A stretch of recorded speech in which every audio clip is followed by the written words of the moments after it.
The three-row crossover market in the United States continues to be a very hot segment. We have mainstays like the Highlander and the Pilot, but just a few years back, the Koreans came busting down the doors of the Hyundai Palisade and the Kia Telluride. Well, we're getting refreshes on those three-row crossovers, and they're going to be putting even more heat on the Honda Pilot and the Toyota Highlander. Let's go.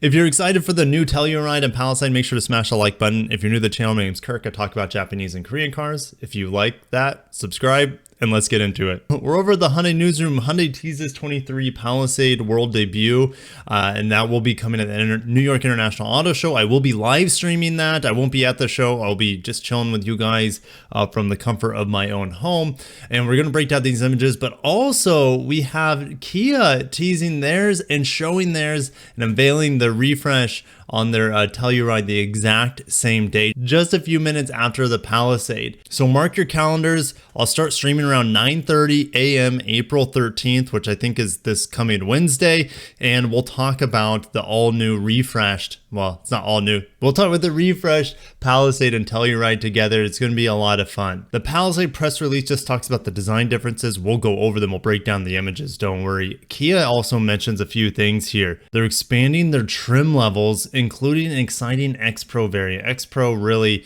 is just a exterior trim with maybe different wheels and tires.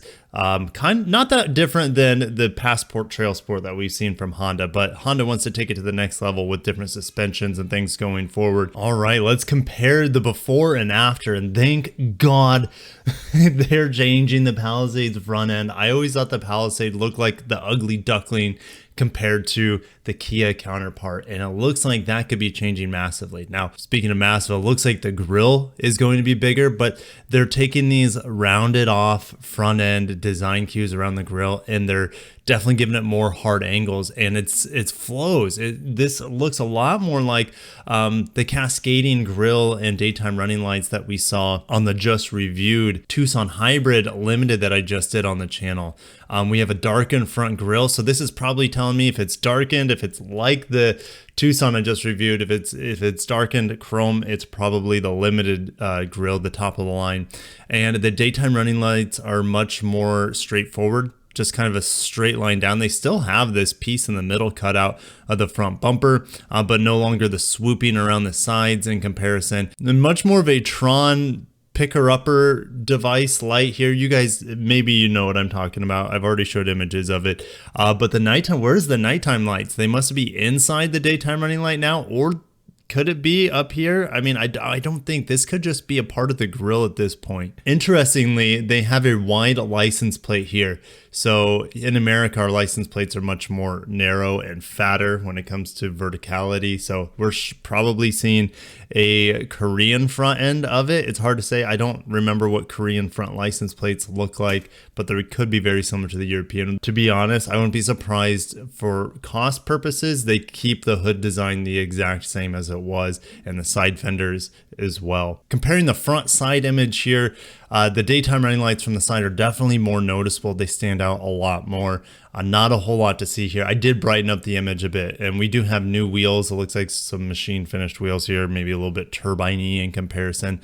But looking at this portion, this is looking more and more like the front grille protruding into where the traditional headlights would go. If you look at the body line of the hood, it looks exactly the same. So I don't think they're going to change anything really with this fender piece here or the hood. Kia, on the other hand, has given us a much bigger picture of their upcoming refresh three-row crossover here, and the front bumper is again different. We still have the tiger nose grille, and this is actually the old front end because it has the old Kia logo on it, but the lights are pretty much the same. And I don't know if this is a good move or a bad move, but it looks like they're changing the headlights, and I thought that was one of the most attractive things of the current Telluride was the unique amber headlights. It's almost like the K5. The K5 has really striking daytime running lights that are amber colored, and I hope they don't get rid of it. Maybe these are the nighttime lights now, but vertical nighttime lights, I just don't know if that's going to happen. Now, the grille pattern will change depending on the grade you get, I'm pretty sure, and it looks like the Kia logo is a Kia logo, guys, lighting up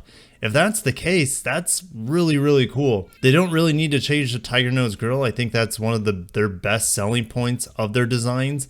But these vertical slats here kind of mimic the possibly new daytime running lights that we have over here. And just like the Palisade, the Telluride looks to have the exact same hood of the outgoing model. Roof rails look like they're a little bit redesigned, but again, this could be the X-Trail model we're looking at right here, which is going to have some cosmetic differences compared to the other models in the lineup. Now, looking at the interior differences, this is a lot of fun for me because we're taking a big step forward in terms of aesthetics as well as functionality here.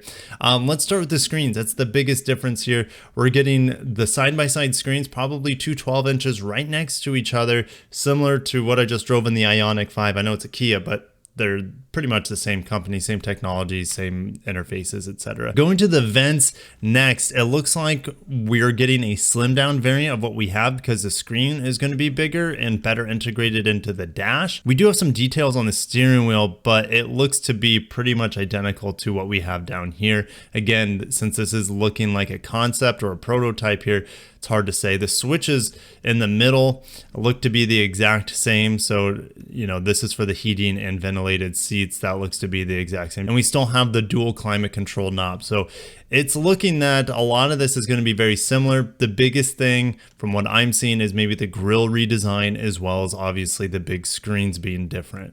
And we know we're going to get interior exterior refreshes of these large three-row crossovers, but I think what Kia and Hyundai could do here to really knock the socks off the market is bring in hybrids. Look, we have a 3.8 liter V6 with 291 horsepower or so with an 8-speed auto, and it's more than capable for that size of vehicle. The issue is gas prices right now, as we know, are surging and just ridiculously high. And for a three-row crossover getting 15 to 20 miles per gallon, it definitely hurts families for sure, but they could really take advantage of their hybrid technology, which is fantastic. The problem is they don't have a hybrid setup really geared for higher output and larger vehicles. The closest thing we have is the 1.6 liter turbocharged 4-cylinder mated to the 60 horsepower or so electric motor with a 6-speed auto that we see in the Tucson hybrid that I just reviewed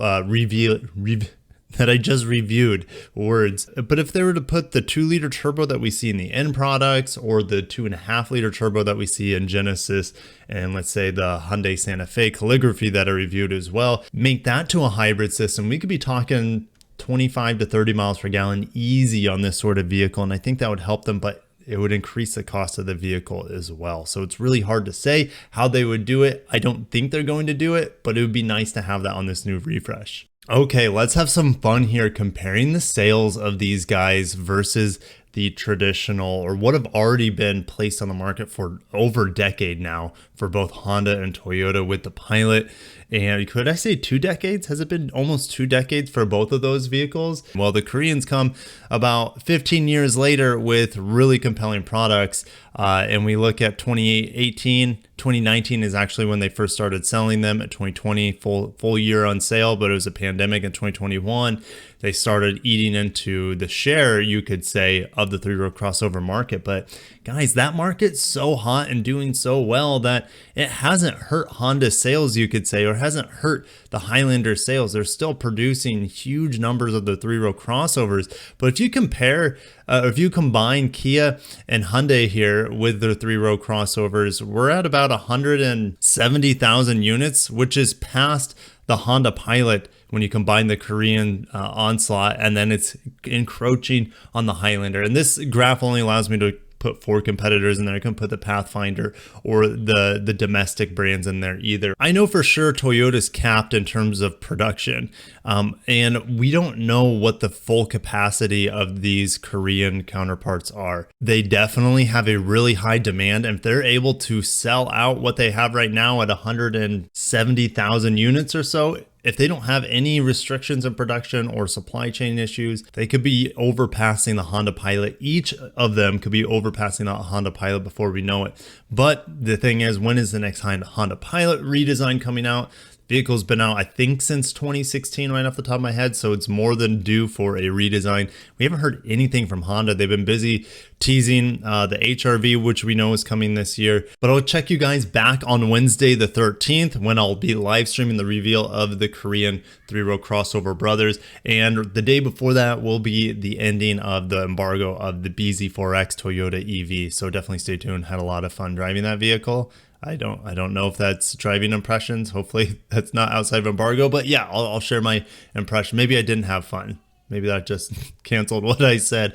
Anyways, I'll see you guys down below. If you're new to the channel, make sure to subscribe. I really appreciate that. And I'll catch you guys in the next video. Peace out.